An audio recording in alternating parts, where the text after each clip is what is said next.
Hey, I'm out here on the bank today. It's about the first week in February, real cold. I'm fishing a backwater reservoir, and we had some flooding and the waters went down, and it's not froze over yet. It's gonna freeze pretty quick, but luckily have a good day to come out here and try some catfishing. I've got some amazing fishing products here, and I wanted to show you how I use them. Big Willie's got shad. I mean, that just looks unbelievably good to me. He's got all different kinds of shad, some whole, some chunks. But what I like to do, I'm actually using one of his hooks that he sent, and it's a 2/0 hook with a sponge on it, and that sponge will soak up those juices. And not complicated. Just pick out a shad,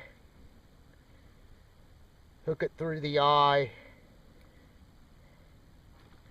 and I'm just going to leave it hang, I think, like that.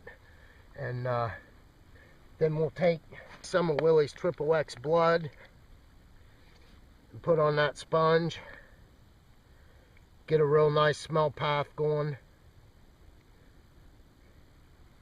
And I like to use these baits, you know, can be a little bit fragile. And I like to use some of this magic thread. And I'll actually take, and once I've put the fish on there, or the bait on there, I'll actually take this magic thread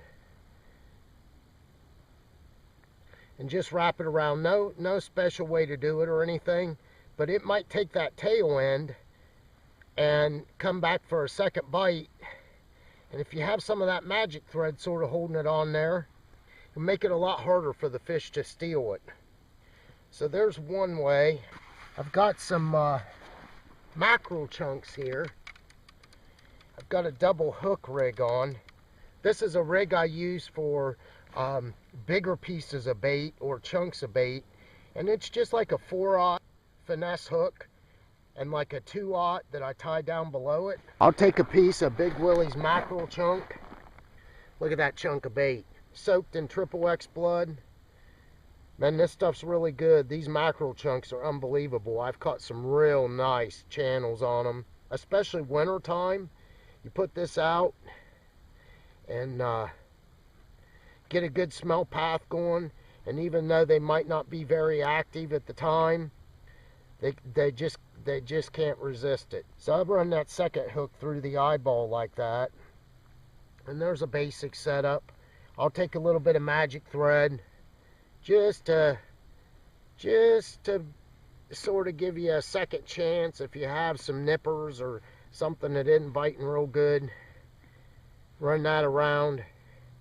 You can tighten up that second hook. You want that to stay straight now, so that the hook point, like I like to leave that hook point sticking out like that. Make sure that it isn't going to go back into the bait, so when he takes it you have a real good chance of hooking up. That second hook really makes a big difference sometimes, so don't be scared to use an extra hook on there to give you an advantage. So that's how I like to hook up and use the amazing baits from Amaysing Fishing. We'll give them a try.